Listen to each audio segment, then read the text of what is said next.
आइए मैं शुरू करने से पहले आपको एक बहुत ही महत्वपूर्ण बात बताता हूं।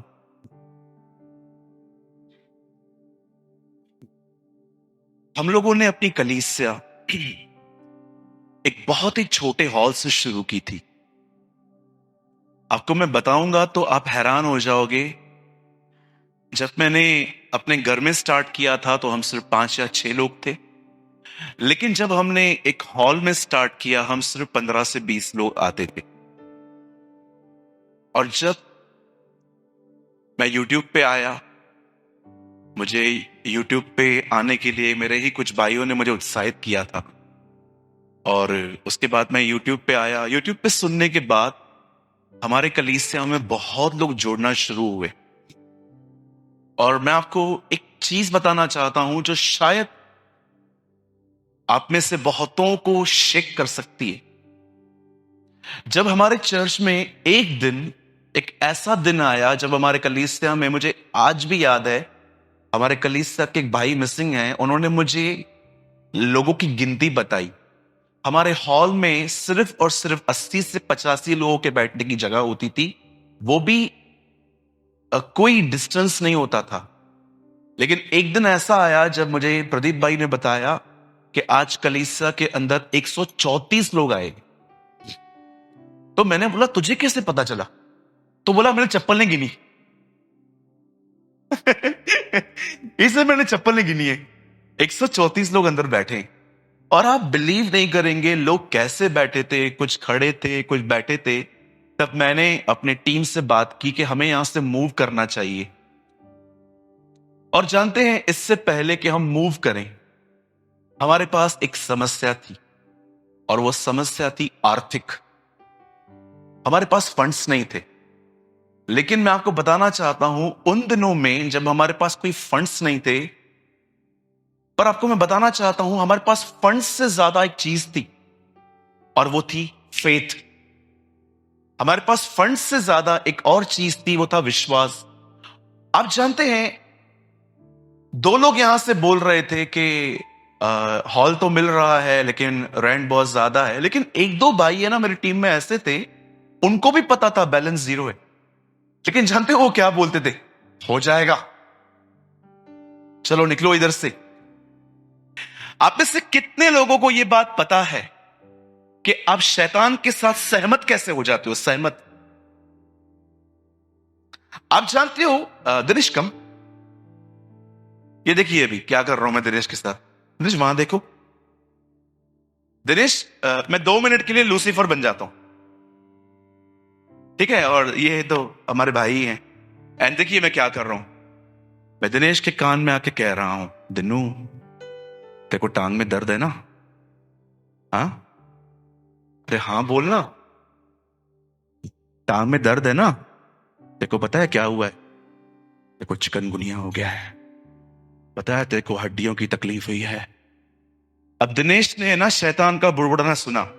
अब दिनेश भाई मिलेंगे अमित भाई से। अमित बोलेगा क्या हुआ? बहुत दर्द है, मेरे को लगता है मेरे को चिकनगुनिया हो गया। अब बैठो, अब मैं आपको एक विस्फोटक बात बताता हूं।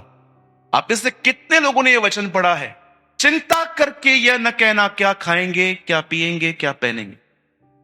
आपको पता है जो शैतान आपके मन में कहे और वो अंगीकार करो, आप उसके साथ सहमत हो जाओ। आई वॉज अमेज जब मैंने झारखंड में यह वचन पढ़ा जिसमें लिखा था चिंता करके यह न कहना हम क्या खाएंगे क्या पिएंगे क्या पहनेंगे। यीशु ने यह नहीं कहा चिंता ही मत करना, यीशु जानता था चिंता आएगी। लेकिन उसने कहा चिंता करके यह न कहना क्या खाएंगे क्या पिएंगे क्या कहां रहेंगे। आप जानते हो जब आपको शैतान कुछ मन में कहे और जब वो आप अंगीकार करते हो ना, आप खुदा के साथ, सॉरी, शैतान के साथ सहमत हो जाते हो। लेकिन सोचो दृश्य, आपस, आई एम सॉरी, यहां से शैतान कह रहा है तेरे को चिकनगुनिया हो गया है, ठीक है? और अब देखिए यहां से क्या हो रहा है। यहां से खुदा आके कहता है कुछ भी हुआ हो मेरे बेटे ने मार खाई है। लिसन, कुछ भी हुआ हो, चिकनगुनिया हुआ हो, हड्डियों की तकलीफ हुई हो, टीबी हुई हो, कुछ भी हुई हो, ये बोलेगा ब्रदर क्या क्या बोल रहे हो यार। लेकिन चिंता मत कर, उसने तेरे लिए मार खाई है। एंड यू नो दिनेश ने क्या किया? इन दोनों आवाजों को सुन के जानते दिनेश ने क्या किया? दिनेश ने यहां वाली आवाज से कहा, शैतान चिकनगुनिया है ना, ठीक है चल, पर मैं जानता हूं उसने मार खाई। लिसन, आप जानते क्या हुआ? दिनेश खुदा के साथ सहमत हुआ और अब खुदा काम करेगा। सिर्फ ब्रदर, आप जानते हैं मैंने अपने जीवन में 16 साल में पहली बार यह वचन समझा कि यीशु ऐसा क्यों कह रहा था, चिंता करके यह न कहना, डोंट एग्री विद डेविल। आप में से जितने भी लोग यहां बैठे हैं, मुझे माफ करिए जो मैं कह रहा हूं, प्रभु मेरी परसेंटेज को गलत ठहरा दे, पर मुझे डर है शायद मैं सही हूं। मुझे ऐसा लगता है आज भी यहां पर 90% मेरे भाई बहन शैतान की सुन के कन्फेस कर। यही रीजन था जब जकरिया ने शैतान की सुनी कि तू तो बूढ़ा है, तुझे बच्चा कैसे हो सकता है, तब खुदा ने कहा ये और काम खराब करेगा, एक काम कर, फिलहाल इसका काम बंद कर। परमेश्वर ने कहा इसे कुछ समय के लिए मौन कर देते, गूंगा कर देते हैं। आज मैं आप में से हर एक भाई बहन से पूछना चाहता हूं, आप अपने जीवन में किससे सहमत हो इन दिनों में? कितने लोगों ने यह वचन पढ़ा था? बहुत बार पढ़ा होगा आपने। यीशु ऊपर गए, उन्होंने शुरू किया, धन्य है वे, you know the Bible says यीशु ऊपर गया भीड़ को देखकर। आज उल्टा है, आज का प्रचारक भीड़ को देख के नीचे उतरता है, लेकिन यीशु मसीह ऐसे नहीं थे। उन्होंने देखा ना जब पब्लिक बढ़ रही है, वो खुदा के और करीब गया, क्योंकि वो जानता था जिम्मेदारी और बढ़ रही है। एक लार्ज चर्च होना मजाक नहीं है। अगर आपकी फॉलोइंग ज्यादा है, ये मजाक नहीं है, उल्टा अब आपको और सिंसियर होना पड़ेगा। मुझे आज सुबह एक 80 इयर्स की वुमेन ने मुझे यहां पर किस किया। 80 साल की औरत थी, मेरे मीटिंग में आई थी, पूरी चमड़ी लटक रही थी बेचारे की, इतनी काली थी वो। आई वॉज इन झारखंड, मैं जा रहा था, मेरे को बाजू में खड़ी हुई थी चुपचाप से, उसके हाथ में एक लिफाफा था जिसमें उसका प्रार्थना रिक्वेस्ट था। उसका बच्चा है ना, बड़ा बीमार है, बड़ा लड़का, शादीशुदा है वो अंत में मुझे मिलती है, ऐसे मेरा हाथ पकड़ा और ऐसे हाथ ऐसे करके बोलती है, तुम झारखंड फिर से आओगे ना? मैंने कहा हाँ अम्मा, क्यों नहीं आऊंगा, आया करो। हाँ, इधर सब नहीं आते, क्योंकि यहां पर जो है ना सुविधाएं अधिक नहीं है।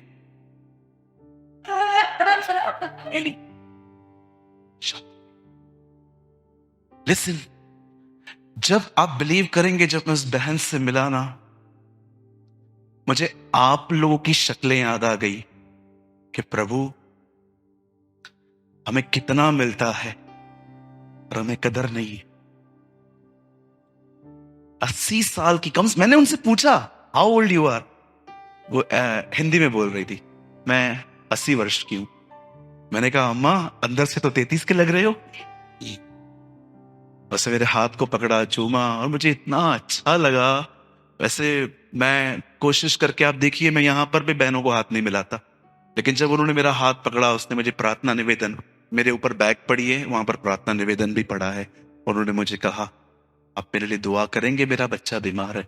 मैंने कहा हाँ अम्मा, दो, मैं क्यों नहीं करूंगा। और जाते जाते वो बोल रही थी क्या आप दोबारा आएंगे? मैंने कहा yes, will meet in God's time, हम प्रभु के समय में जरूर मिलेंगे। मेरे भाइयों, मेरी बहनों, आज एक चीज आप में से हर एक को ये जाननी चाहिए, आप किसके साथ सहमत हैं इन दिनों में? किसका बुड़बुड़ाना आप सुन रहे हैं? क्या कबूल कर रहे हैं आप? ये बहुत महत्वपूर्ण है। आपको पता है मैं इन दिनों में बाइबल की परसेंटेज के पीछे लगा पड़ा हूं। मैं जानना चाहता हूं बाइबल हर विषय में कितना बोलती है। और मैंने देखा बाइबल जिस बारे में बहुत कम बोलती है वो अन्य भाषा है। उसके बाद बाइबल थोड़ा जिस चीज के लिए अधिक बोलती है वो है यूनिटी। उसके बाद बाइबल उससे भी अधिक बोलती है नम्र बनो। उसके बाद बाइबल उससे भी अधिक बात करती है कि अपने पैसों के साथ वफादार रहो। और आप जानते हो मैंने क्या देखा, बाइबल का एक बहुत बड़ा हिस्सा हमें यह सिखाता है कि आपका अंगीकार कैसा है। तुम चिंता करके यह न कहना क्या खाएंगे, क्या पिएंगे, क्या पहनेंगे, क्योंकि आप जिसकी बात सुन के कबूल करते हैं आप उसके साथ सहमत हो जाते हैं। चलो मैं आपसे एक बात पूछना चाहता हूं, आप में से कितने लोग हैं यहां पर जो अपने उन लोगों के लिए जो अब तक प्रभु यीशु मसीह में नहीं आए हैं, आप उनके लिए क्या कन्फेस करते?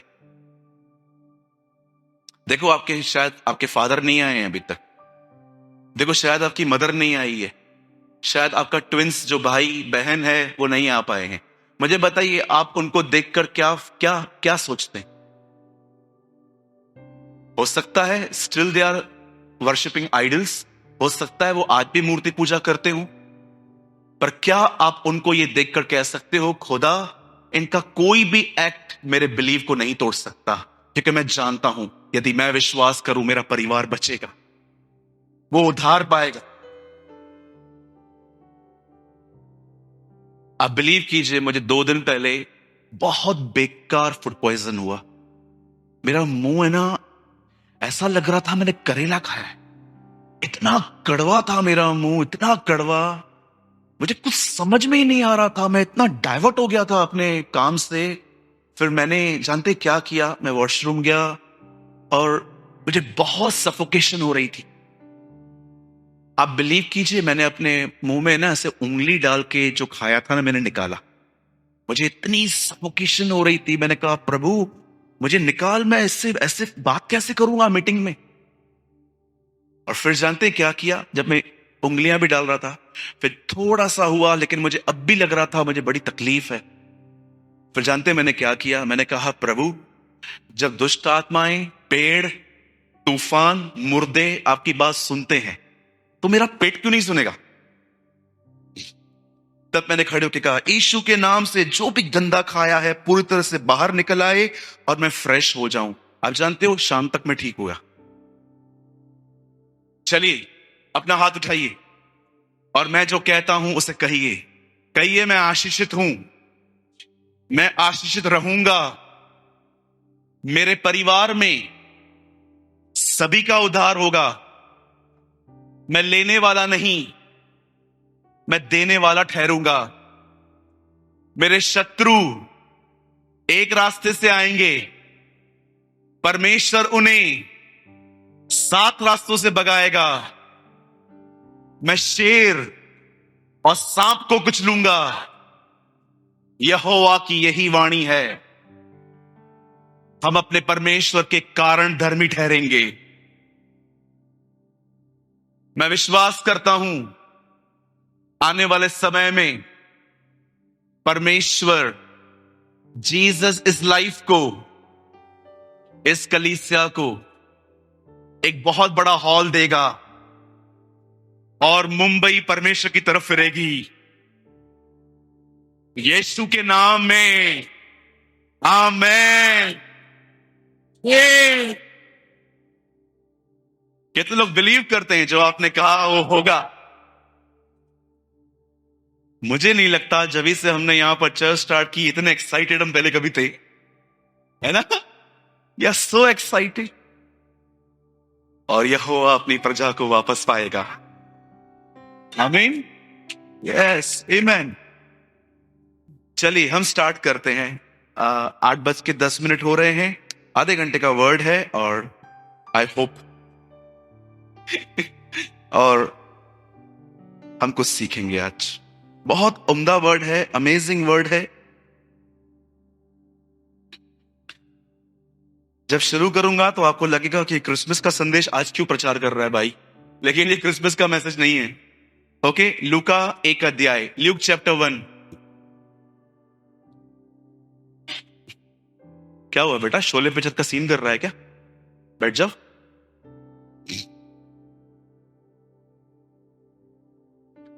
Thank you Jesus, thank you. लूका एक अध्याय। अगर आपके पास हार्ड कॉपी है तो ठीक है, अदरवाइज आप अपना एंड्रॉयड निकालिए, उसके बाद उसमें देखकर एंड्रॉयड फिर से बंद कर दीजिए। Okay, it is very important. पहले हम पढ़ेंगे 1:30 में लिखा है, फिर से पढ़िए। स्वर्गदूत ने उससे कहा, स्वर्गदूत ने उससे कहा, हे मरियम, हे मरियम, भयभीत न हो, भयभीत ना हो, क्योंकि परमेश्वर का अनुग्रह तुझ पर हुआ है। ओके, अब पढ़िए 35। स्वर्गदूत ने उसको उत्तर दिया, हाँ, पवित्र आत्मा तुझ पर उतरेगा और परम प्रधान की सामर्थ तुझ पर छाया करेगी, ओके, इसलिए वह पवित्र जो उत्पन्न होने वाला है परमेश्वर का पुत्र कहलाएगा। ओके, हमें पवित्र होना पड़ता है। जीसस स्टार्टिंग से होली है ना, स्टार्टिंग से पवित्र था। आइए, मैं चाहता हूं अब आप सब सामने देखें, किसी भी कारणवश एक शब्द भी मिस न करें। और मुझे ऐसा लगता है ये एक्चुअली ये संदेश जो मैं दे रहा हूं ये पास्टर्स के लिए होता है, लेकिन आप भी सब पास्टर है ना? बोलो, मैं घर का पास्टर हूं। ओके, आज के दिन के लिए सब पास्टर हो, ठीक है? कल वापस दे देना। आइए सब ध्यान दीजिए। बाइबल मुकद्दस बताती है यह उत्पत्ति से पहले डिसाइड किया गया था कि प्रभु यीशु मसीह शरीर के द्वारा पैदा न होगा। कभी ये ना सोचिएगा कि परमेश्वर की अंदर आइडियाज अचानक आती हैं और वो कर देता है, बिल्कुल नहीं। यूक्रेन और रशिया की जो वॉर चल रही है ये आपको अभी पता है, उसको हजारों साल पहले पता। He knows because the Bible says राजाओं का मन उसके हाथ में है। मुझे कभी भी लोग कहते हैं ना ये गवर्नमेंट वो गवर्नमेंट, ये आया वो आया, मैं हमेशा उनको एक बात कहता हूं, ब्रदर डोंट वरी, कोई फर्क नहीं पड़ता वजीर आजम कौन है, क्योंकि हम जानते हैं यीशु राजा है। यस, किसी से भी घबराने की जरूरत नहीं है, सबके ऊपर वही है। इसीलिए प्रकाशित वाक्य में लिखा है वो पृथ्वी के राजाओं का शासक है, राइट? अब देखिए, जब परमेश्वर ने डिसाइड किया कि यीशु इंसान की मर्जी से नहीं आएगा, तब एक दिन बाइबल बताती है एक फरिश्ता स्वर्ग से उतरता है, मरियम से मिलता है और मरियम से कहता है, मरियम तू गर्भवती होगी। जब मरियम ने ये बातें सुनी ना, तो मरियम अपने आप में सोचने लग गई कि अब तक मैं यूसुफ के साथ एक नहीं हुई हूं, तो ये कैसे हो सकता। जब वो ये सोच ही रही थी तब उसे कहा गया, लिसन, पवित्र आत्मा आएगा। आप में से कितने लोग यहां पर देख पा रहे हैं, पवित्र आत्मा इस पृथ्वी पर नए नियम में जब पहली बार उतरा तो वो एक सिद्धांत बनाने के लिए नहीं उतरा, वो किसी काम को करने के लिए नहीं, लेकिन वो एक असंभव काम को संभव करने के लिए उतरा। उसका पहली बार आना, उसका पहली बार आना कोई चीज को बनाने के लिए नहीं था। उसका फर्स्ट टाइम, क्या कहती है बाइबल, उससे कहा गया, Holi spirit will upon you, पवित्र आत्मा आएगा और ये जो काम तो तू सोच रही है ना ये पॉसिबल हो जाएगा। आपको पता है मेरा वर्ड एक्चुअली इब्राहिम के ऊपर है, पर मैं यहां से क्यों शुरू कर रहा हूं, उसका कारण यह है, आज जो मैं प्रचार आपके बीच में करूंगा, मैं सबसे पहले आपको कन्विंस करना चाहता हूं, इस पर आप अपनी ताकत से चल ही नहीं सकते। क्योंकि मैं कहूंगा ना कठिन है तो आप थोड़ी कोशिश करोगे, लेकिन मैं कहूंगा ना इम्पॉसिबल है तो आप निर्भर हो जाओगे। आज जो मैं आपके बीच में संदेश दे रहा हूं ना, आप कितने भी एफर्ट्स डाल दो, क्योंकि याद रखिएगा मसीह जीवन खुद को समझाने वाला जीवन नहीं है। मसीह जीवन परमेश्वर को अपने हाथों में दे देने वाला जीवन है। आपने देखा कभी कभी हम अपनी प्रॉब्लम्स में अपने आप को कहते हैं सब ठीक हो जाएगा, सब ठीक हो जाएगा, सब ठीक हो जाएगा। ये जो सब ठीक हो जाएगा, सब ठीक हो जाएगा बोलने वाला, जानते हो प्रभाव कितनी देर चलता है? 2 या 3 मिनट। 2 या 3 मिनट चलता है। उसके बाद फिर से कन्विंस करना पड़ता है, नहीं सब ठीक हो जाएगा, सब ठीक हो जाएगा, सब ठीक हो जाएगा, घर जा देखना सब ठीक हो जाएगा। अरे ये प्रभाव जो है ना 2 या 3 मिनट चलता है। मैं कई बार अपने आप से बात करता हूं, सब ठीक हो जाएगा, सब ठीक हो जाएगा, सब ठीक हो जाएगा, ऐसा लगता है किसने चाबी भर दी है। ऐसा नहीं होता। इवन द बाइबल सेज बपतिस्मा का सही अर्थ ही यह है अपने आप को परमेश्वर के वश में हो जाना। अब पढ़ के देखिए, आपको पता है एक्चुअली बपतिस्मा का अर्थ क्या है। बपतिस्मा का सही अर्थ जो है ना, एक सच्ची मीनिंग पतरस में लिखी है, लिखा है वो शरीर की मैल दूर करना नहीं है, वह अपने आप को परमेश्वर के हाथों में दे देना है। इस समर्पण कि मैं अपनी मर्जी है ना गाड़ देता हूं आज। तो आज मैं जो वर्ड शेयर कर रहा हूं, सबसे पहले याद रखना, अगर घर जाके जो मैंने बताया वो नहीं किया, तो आप किधर से भी आए हो, चाहे अंधेरी से हो, नालासोपारा से हो, आप चेंबूर से हो, दादर से हो, सीएसटी से हो, आप याद रखिएगा आप सिर्फ यहां पर विजिट करने आए थे, आपने कुछ भी प्राप्त नहीं किया। ऐसा क्या बताने वाला है भाई, मेरे को डर लग रहा है। नहीं नहीं, I am preaching very simple. ध्यान दीजिए, ये परमेश्वर की मर्जी है हम आदम से निकले और मसीह में जी। मैं फिर से कहूं, आप सब आदम में जन्मे हैं, पर याद रखिए आपको आदम में पूरा नहीं करना। आप में से यहां पर जितने भी लोग जन्मे हैं ना, आप आदम में जन्मे हो। आई डोंट नो आप में से कितने लोग इन बातों का अर्थ समझ पा रहे हैं। आदम में जन्मने का मतलब होता है आप शरीर में जन्मे हो, लेकिन याद रखिए ये परमेश्वर की मर्जी नहीं है कि आप हमेशा ऐसे ही जियो।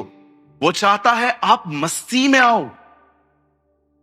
चलो मैं आपको बाइबल का एक अद्भुत वचन बताता हूं।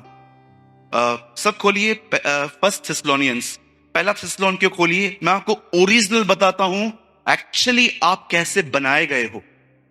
ये बात अलग है कि हम ऐसे दिखते नहीं हैं, लेकिन एक्चुअली हम ऐसे बनाए गए हैं।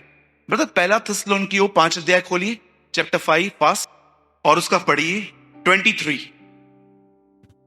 शांति का परमेश्वर, शांति का परमेश्वर आप ही तुम्हें पूर्ण रीति से पवित्र करे। हाँ, और तुम्हारी आत्मा, पहला कौन आ रहा है?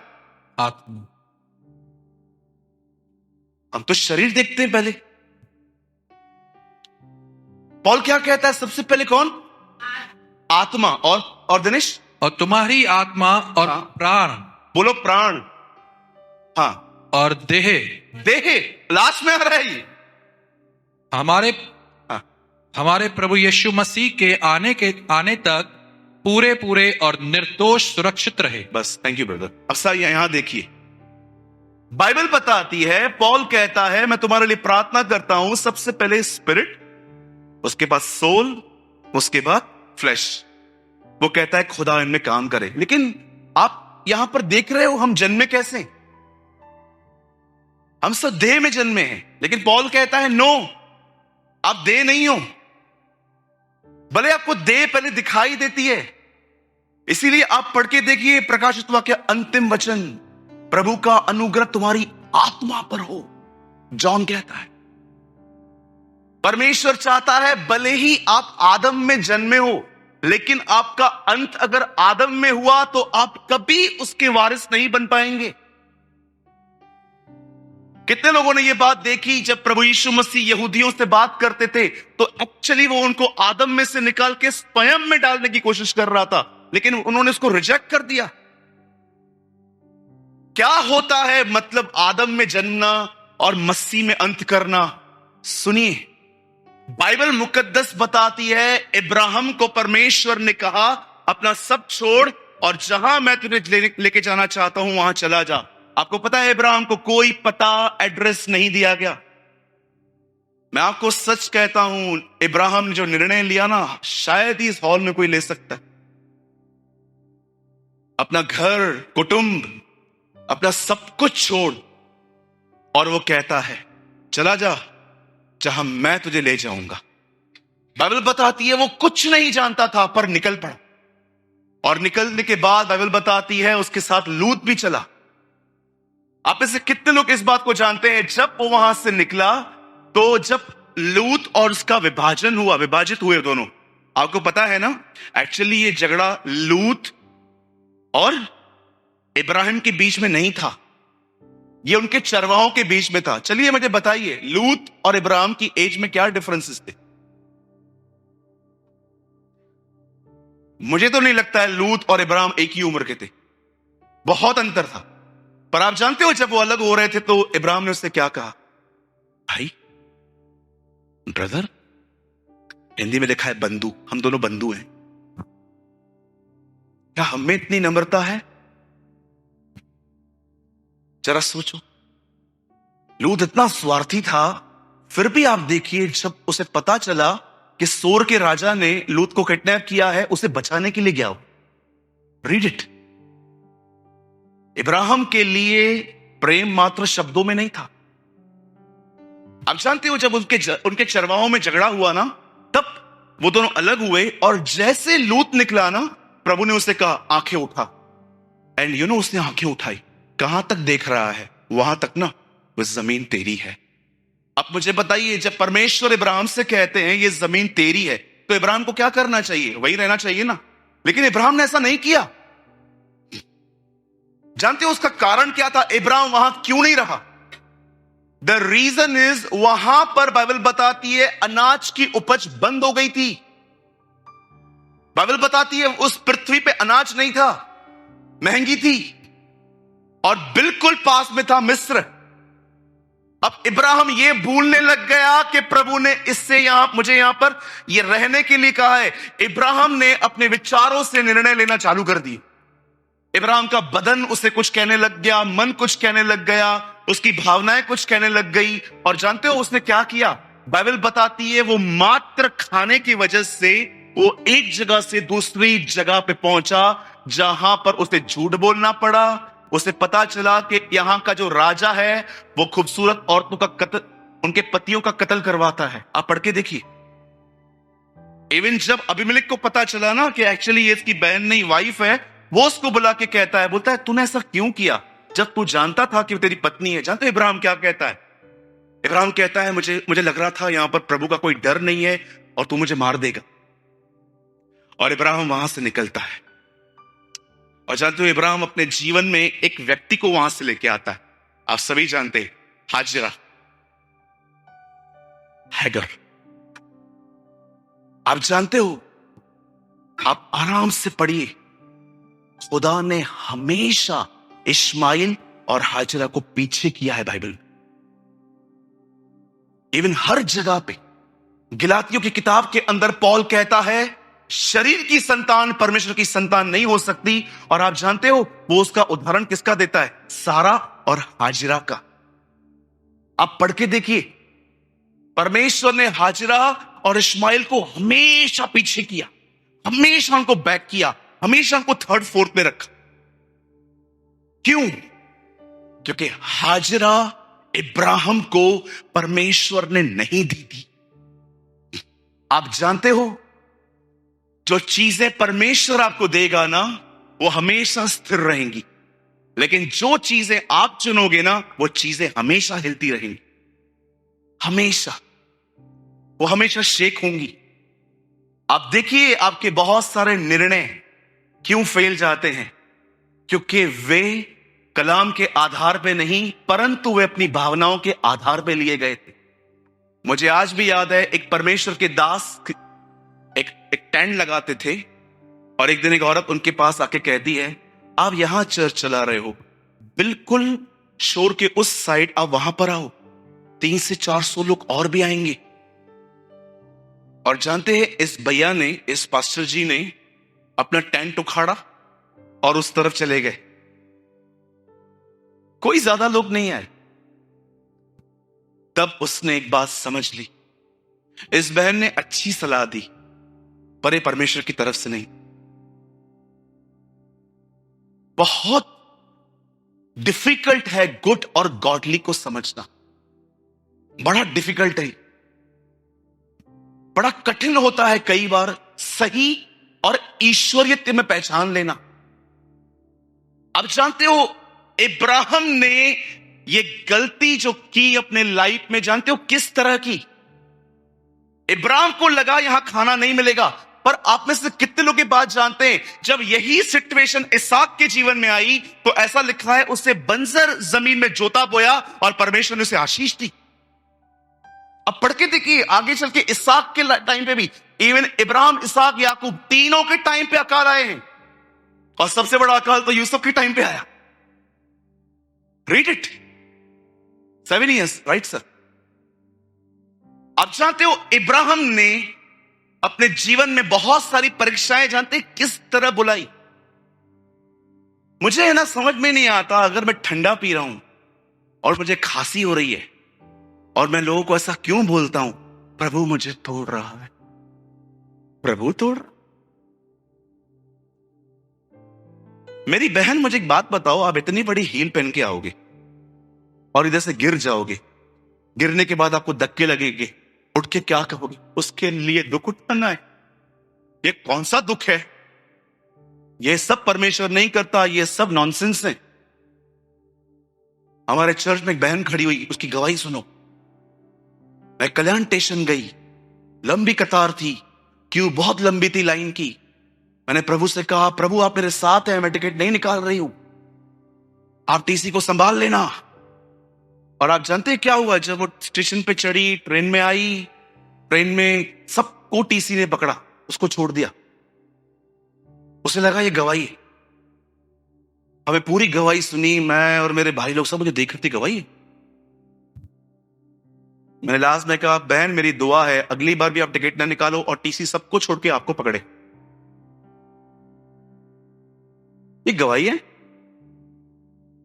आप कचरा फेंकते हो बालकनी से, बाजू वाला आपको गालियां दे रहा है और आप क्या बोलोगे? मसीह के लिए तो दुख उठाना है। अरे उनको दुखी किया है तुमने, मसीह के लिए दुख उठाना है। जानते हो दुख क्या होता है? मैं आपको बताऊं, धन्य हो तुम जब धार्मिकता के कारण सताए जाओ। इसका मतलब जानते हैं इंग्लिश में क्या लिखा है?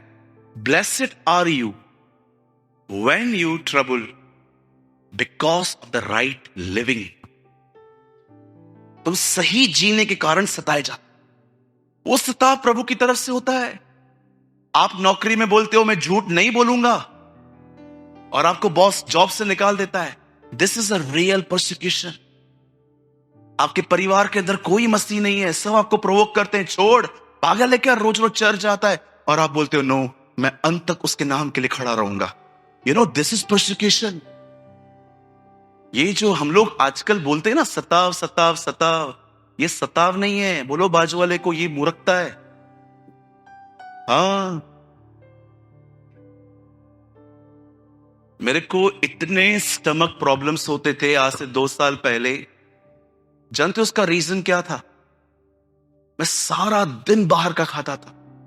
अभी थोड़ा बहुत मैंने शुरू किया है घर का खाना कुछ टाइम से, या तो मैंने कुछ अपना डाइट चेंज किया। एंड यू नो, जब मुझे पेट में तकलीफ होती थी मैं क्या बोलता था? परमेश्वर महान है, वो मुझे तोड़ रहे हैं। प्रभु ने बोला, मूर्ख मैं नहीं, जो तू खा रहा है वो तुझे तोड़ रहा है। इन दिनों में ना बहुत सारी चीजें ना क्लियर हो गई है मेरे सामने। बोलो यीशु मसीह की। इब्राहिम ने क्या किया? जो महसूस किया वो चलने लगा। यही हमारी सबसे बड़ी प्रॉब्लम है। हमारी सबसे बड़ी प्रॉब्लम यही, जो हम महसूस करते हैं, जो हम सोचते हैं, हमें लगता है हम सही हैं, चलो। इसीलिए आप देखोगे झगड़ा होने के बाद जब लोग आपस में बैठते हैं ना, तो जानते हो एक चीज हमेशा बोलते हैं, मुझे लगा था, मुझे लगा था, मुझे लगा था, मुझे लगा था। यही तो प्रॉब्लम था, तुझे लगा था।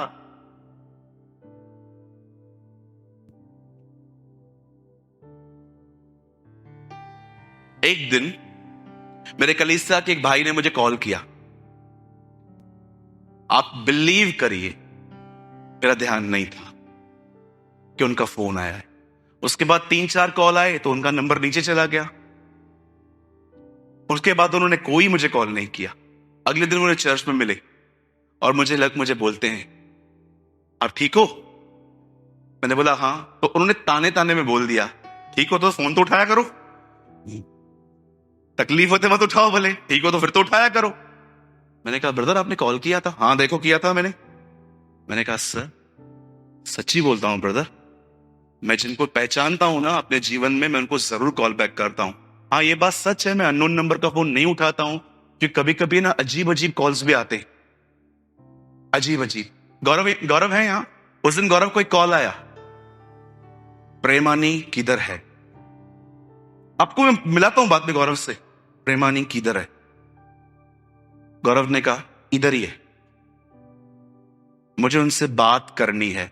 उन्होंने जानते क्या कहा, बहन क्या काम है मुझे बताइए, मैं देता हूं उनको संदेह। तुमको नहीं बताना है, उसी को बताना है। अब आप मुझे बताइए कौन बात कर। और कुछ कुछ जानते लोग क्या करते हैं, ऐसे फोन करेंगे, भैया है भैया, भैया है भैया है, भैया है भैया है भैया, भैया है भैया है। और जब आपको वो फोन करेंगे ना, ऐसा लगेगा कि इनको है ना हार्ट अटैक आया है और ये 2 मिनट में मरने वाले हैं और ये चाहते हैं कि हम उनके लिए प्रार्थना करें। एक बार ऐसा ही कॉल आया, भैया है भैया है भैया है भैया है। एक भाई ने कहा ब्रदर बात करो, मुझे लगता है कुछ इमरजेंसी है। और मैंने बोला हाँ हेलो, मैं सूरज बोल रहा हूँ, हाँ बोलिए। नहीं कुछ काम नहीं था, बस आपसे सुनना। क्या करे बताओ, कहा जाए, अपने दुख किसे बताएं। ऐसे कॉल करते हैं जैसे मरने पर हैं, लोकल ट्रेन के सामने खड़े। हम क्या क्या सोच लेते हैं ना लोगों के लिए। मैं आपको बताऊं, आपका सबसे अच्छा दोस्त इस समय आपके बिल्कुल साइड में बैठा है। फील दिस, देख लो उनको, वो आपके बड़े वेलविशर है। अगर वो आपको कहते हैं ना थोड़ा दूर बैठो, तो गलत मत समझो, he is following social distancing. हमें लगता है एटीट्यूड है, जो हम सोचते हैं इसे कहते हैं आदम में जन्म लेना। लेकिन परमेश्वर की यह मर्जी नहीं है कि हम हमेशा, प्रभु जानता है हम आदम में, इसीलिए बाइबल बताती है जो आदम में जिंदा होते हैं वे मसीह में जिलाए जाते हैं। सॉरी, जो आदम में मरते हैं वे मसीह में जिलाए जाते हैं। इसीलिए पौल कहता है मैं क्रूस पे चढ़ाया गया। पौल आप मर गए, यस, अब कौन है? अब मसीह मुझ में जीवित है। Wow what a word. मैं दुआ करता हूं खुदावन इस कलीसिया में ये सबके साथ हो। अब जानते हैं एक समय ऐसा था, अब सुनिए, अब इब्राहिम के जीवन का दूसरा हिस्सा रखता हूं। आपको पता है ये लेसन सीखने में इब्राहिम को 23 से 24 साल लग गए। कितना महान है ना प्रभु, इतना इन लोगों ने इतना सफर किया और सफर का जो फल निकला वो हमारे सामने रख दिया। मैंने किया था, तुम मत करो। एक दिन क्या हुआ, जब उसे बच्चा पैदा हुआ, परमेश्वर ने उससे कहा इसके पीसेस कर। This is a word of the Lord, इसके पीसेस कर और इन पीसेस को जला। इन बाइबल इसे कहते हैं होम बलि। इसलिए आप देखोगे जब वो ऊपर चढ़ रहा था ना पहाड़ पे, उसके हाथ में खंजर भी था, आग भी थी। तब उसके बेटे ने पूछा पापा खंजर भी है, आग भी है, बलिदान क्या है? हाँ किसको मारोगे? इब्राहिम ने कुछ नहीं कहा, लेकिन वो अंदर में कहता होगा हुई है यू आर। मुझे बताइए, जब परमेश्वर ने इब्राहिम से कहा इसे ले, इसे काट, इसे जला, मुझे बताइए उस समय इब्राहिम का मन, उसका हृदय, उसका बदन, उसकी पत्नी सारा, शैतान उसने क्या क्या कहता होगा। आपको पता है आप यहां पर बैठे बैठे पूरा वर्ल्ड ट्रेवल कर सकते हो। क्या कहती है बाइबल? शैतान यीशु को ऊपर ले गया, सारे वैभव दिखाए। मैंने कहा प्रभु इटली, रोम, रशिया सब देख लिया? हाँ, क्योंकि लिखा है वहां पर शैतान ने उसे अपने सारे वैभव दिखाए, इमेजिनेशंस में दिखाया उसको सब। आप यहां पर बैठ के पूरी दुनिया घूम सकते हो अपने दिमाग में। आप में से कितने लोगों ने ये वचन पढ़ा? क्या वहां पर कोई प्रोजेक्टर लगा हुआ था कि शैतान ने चलाया? ये देखिए, इटली है, ये रोम है, ये रशिया है, ये अमेरिका है, जुग मेरे सामने सब तेरा। कोई प्रोजेक्टर नहीं था वहां पर, तो कैसे उसको पूरा वैभव दिखाया? दिखाया ना आपने। मैं पर्सनली, भाई सूरज प्रेमानी, मैं पर्सनली जानते हैं, बिलीव करता हूं, मेरे जीवन में मुझे सबसे ज्यादा मुझे टॉर्चर जानते कौन करती है? मेरी इमेजिनेशन। सबसे अधिक मुझे मेरी सोच मारती है। उस दिन इब्राहिम को जब खुदा ने कहा, हे लिफ्ट योर सन, ऐसे उठा, मोराया पर्वत पे चला जा, ऐसे होम बलि कर। जरा सोचो, इब्राहिम को इस काम को करने में 3 दिन लग गए। 3 days उसने कन्विंस किया खुद को, यार नहीं, खुदा ने मांगा है, देना है।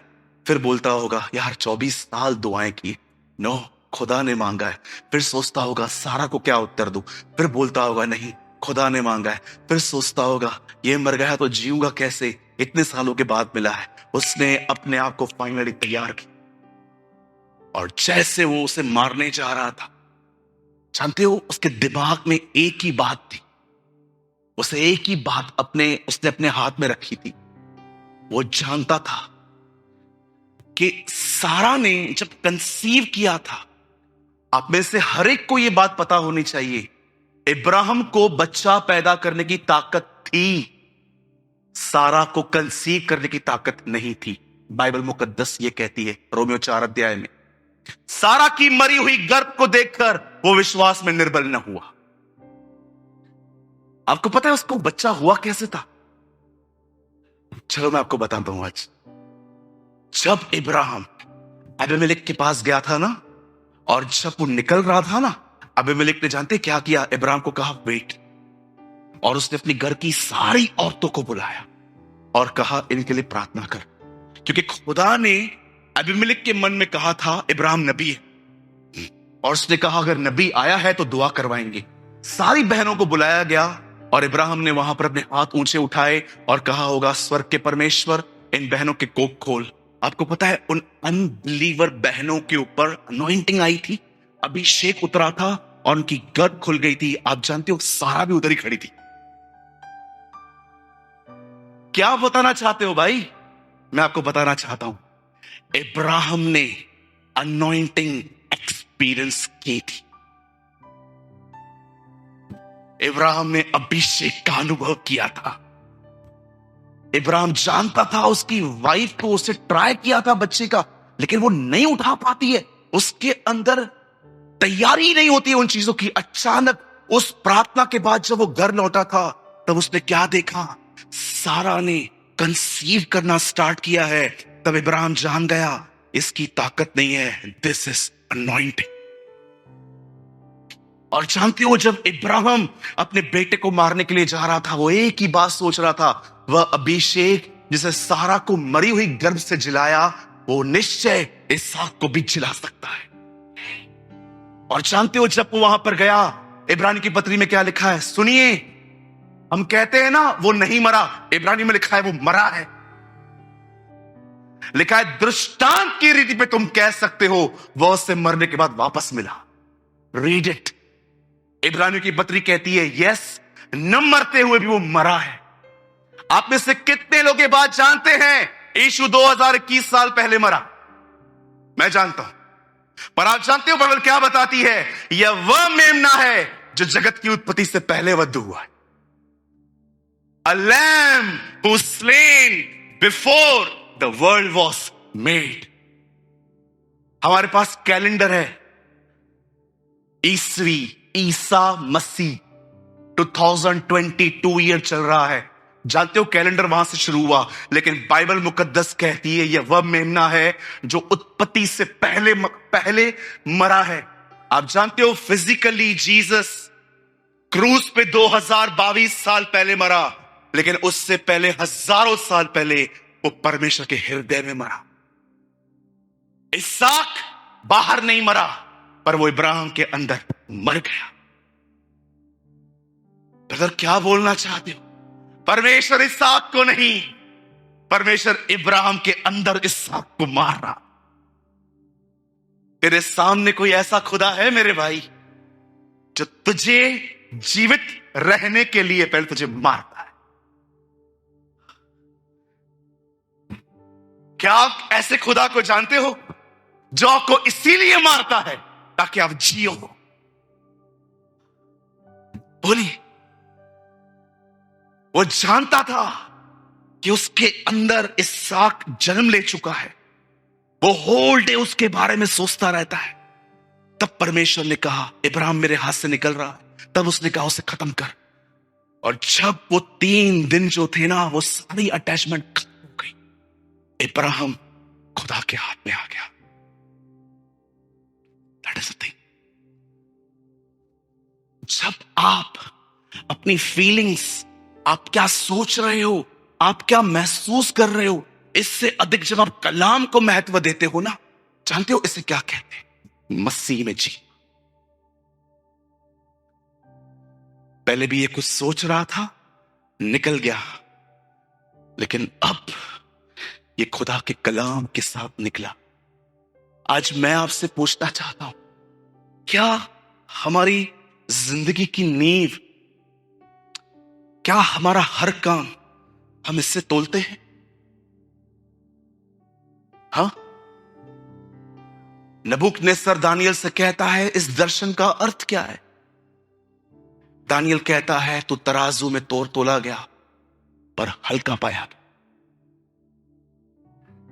आज मैं आपसे पूछता हूं, आप दुखी क्यों हैं? आज आप अपसेट क्यों हैं? आप परेशान क्यों हैं? आप स्ट्रेस में क्यों हैं? जानते हो क्यों? क्योंकि आप आदम में जीते। और आप जानते हो आप में से कुछ लोग उत्साहित क्यों हैं, खुश क्यों हैं, ब्लेस्ड क्यों हैं? क्योंकि आप मसीह में जी रहे। The reason is this. निकलो अपने आप से। भाई मैं निकलना चाहता हूं, पर ये कैसे होगा? मैं चाहता हूं ये जीवन में मेरे साथ हो, मेरा निर्णय, मेरा सोचना सब मसीह के अंदर हो, परमेश्वर मेरे अंदर अपने विचारों को डाले और मैं उसको मेडिटेट करूं। ब्रदर ये होगा कैसे? मरियम ने भी तो यही सवाल किया, ये कैसे होगा? क्या उत्तर दिया गया? पवित्र आत्मा तुझ पर उतरेगा और तू बेटा पैदा करेगा। ये जीवन कोई अपनी ताकत से नहीं जी सकता। इस जीवन को पाने के लिए घुटनों पे आना पड़ता है। और कभी कभी घुटने काम न करे ना, तो विनतियों पे आना पड़ता है। और अगर विनती भी काम न करे ना, गिड़गिड़ाना पड़ता है। Read it. दानियल गिड़गिड़ाता था। पौल कहता है प्रार्थना, निवेदन, विनती सबके लिए की जाए। मैं कई बार खुदा से कहता हूं, खुदा मुझे ये जिंदगी चाहिए, इसलिए नहीं कि मैं प्रचार करूं, मैं अनुभव करना चाहता हूं तुझे अपने अंदर, मैं जानना चाहता हूं। आपको पता है आपका अनुभव कितना भी महान हो, वो कभी परमेश्वर के वचन की जगह नहीं ले सकता। मैं आपको स्क्रिप्चर से दिखाऊं। दिनेश, जब यीशु यरदन नदी पे खड़े हुए, ऊपर से आवाज आई, तू मेरा प्रिय पुत्र है जिससे मैं अति प्रसन्न हूं। और जानते हो जब 4 अध्याय में शैतान यीशु के सामने खड़ा होता है और कहता है अगर तू खुदा का बेटा है तो पत्थर को बोल रोटी बन जा, क्या यीशु ने यह कहा? क्या तूने नहीं सुना यरदन पे? क्या यीशु ने यह कहा? लिखा है। यीशु ने अपना अनुभव नहीं, यीशु ने वचन दिया।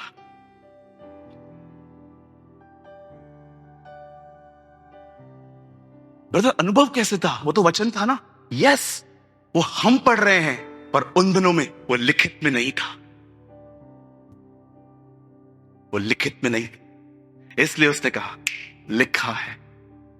यीशु ने अनुभव से अधिक वचन को महत्व दिया। आज जो हम वो पढ़ते हैं, जो यरदन पे हुआ, वो हमारे लिए वचन है, लेकिन उन दिनों में वो लिखित नहीं था, इसलिए उससे कहा गया लिखा है, लिखा है, लिखा। मैं आपके अनुभवों का आदर करता हूं। I respect your experience. आप में से कुछ लोगों ने महिमा देखी होगी, आप में से कुछ लोगों ने ज्योति देखी होगी, आप में से कुछ लोगों ने क्या फील किया होगा, पर मैं आपको बताना चाहता हूं मसीह जीवन अनुभवों से नहीं चलता।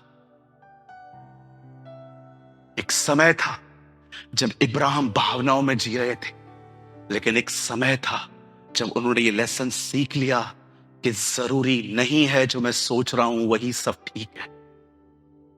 और अगर आपको लगता है ब्रदर मैं ऑलवेज राइट हूं, तो मैं आपको बताना चाहता हूं खुदा नहीं, घमंड बात कर रहा है। This is right. बोलो यीशु मसीह की। आइए अपने बाजू वाले को कहिए हमें मस्ती में जीना है। फिर से कहिए उन्हें आदम से निकलना है। ब्रदर कैसे होगा ब्रदर, बहुत डिफिकल्ट लगता है ये तो, अपनी भावनाओं का इनकार करना और वचन को सुनना। जब पवित्र आत्मा आएगा तब तो साहब, मैंने क्या कहा आपको पहले, ये क्वेश्चन मैंने सॉल्व कर दिया आपका कि आप कितना भी ट्राई करो, कितनी भी कोशिश करो, नहीं होगा। निर्बल घुटनों को सीधा करो ताकि लगड़ा भटक न जाए। आमीन। कितने लोगों ने आज कुछ समझा? एक दिन मैं भाई गौतम कुमार के साथ दिल्ली में था। हम एक बुक शॉप पे गए। मैं जहां भी जाता हूं ना, पहले बुक शॉप जाता हूं जब मुझे टाइम मिलता है कि मैं देखूं क्या आया हुआ है।